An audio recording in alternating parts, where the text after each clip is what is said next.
Let's talk about a totally different Invincible. Imagine Mark Grayson not as a hero, but as an ancient dying emperor who has lived for thousands of years. He gets one shot to travel back in time, back to his teenage body. But here's the twist. He's not going back to save anyone. He's going back to do it all over again. But this time, he's going to conquer the world from the shadows. He's going back to do it all over again, but this time, he's going to conquer the world from the shadows.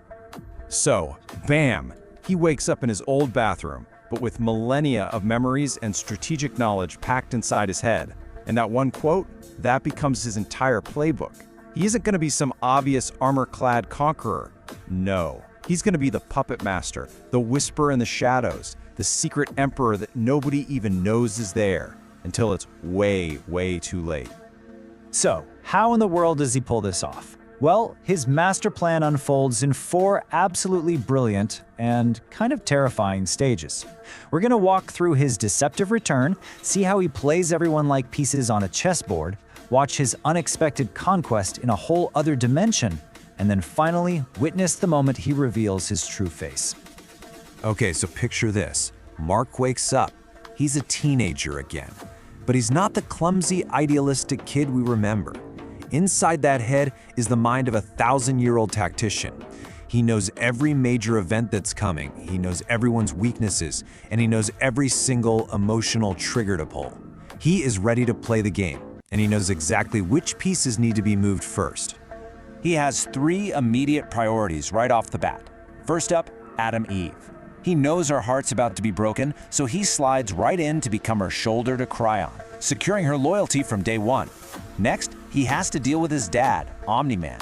He stops Nolan before he can murder the Guardians of the Globe, not by fighting him, but by talking to him, offering him a smarter way to serve the Viltrumite Empire.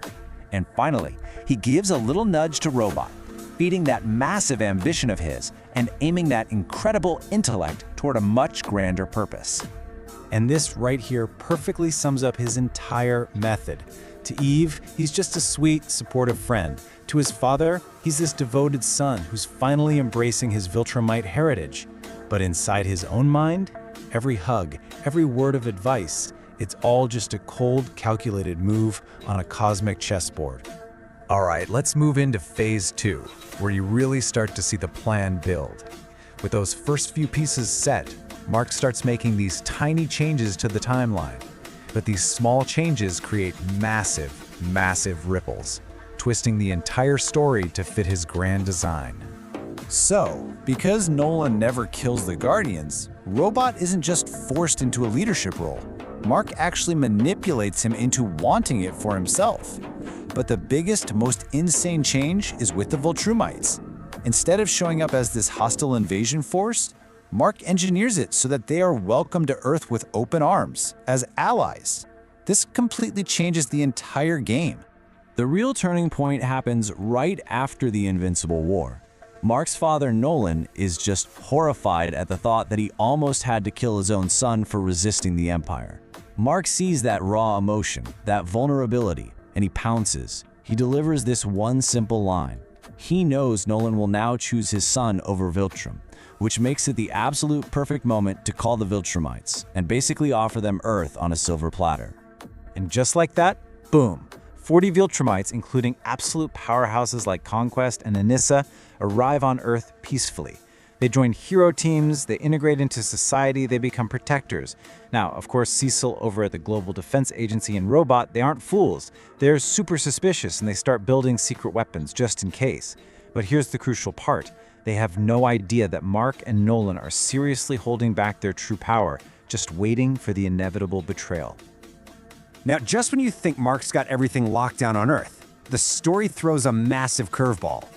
During a pretty routine Flaxan invasion, Mark, along with Robot, Monster Girl, and the Viltrumite Anissa, get trapped in another dimension. But for Mark, this isn't a setback. Oh no, this is an opportunity. 700 years. I'm going to say that again. 700 years. That's how long they're gone. Back on Earth, it's only been about a year, but for them, entire lifetimes go by. And it's in this immense period of isolation that Mark doesn't just advance his plan, he forges his empire and his future dynasty. So what happens in those 7 centuries?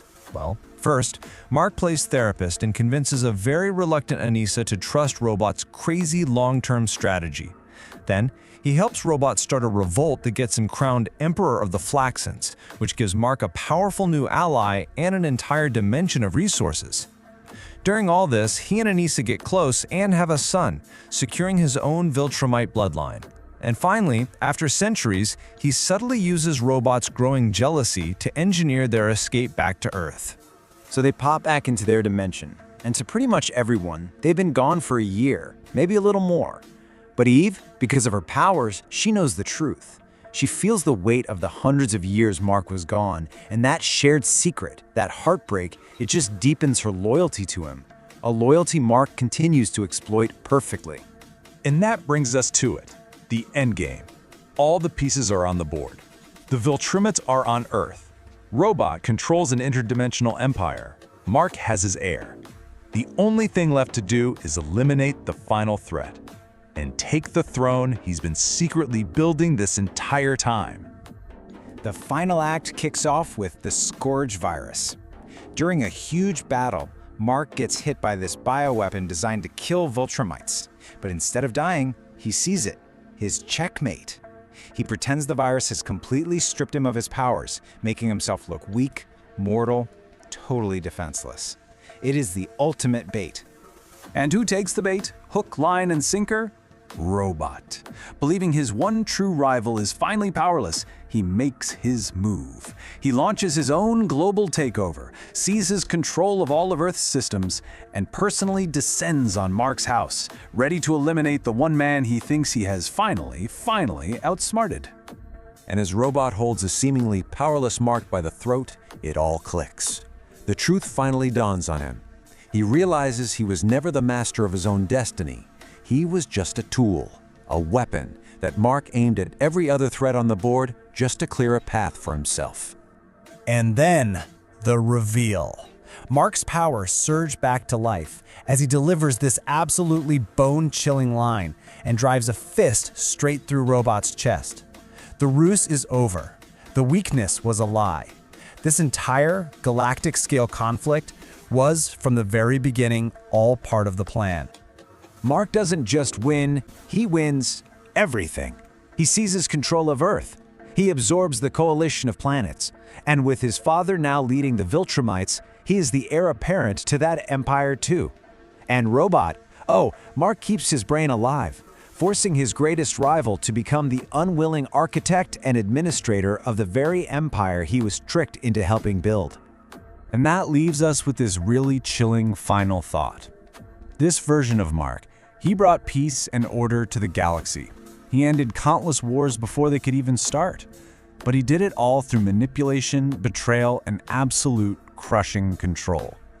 It really forces you to ask, what if the ultimate peace could only ever be achieved through the ultimate deception?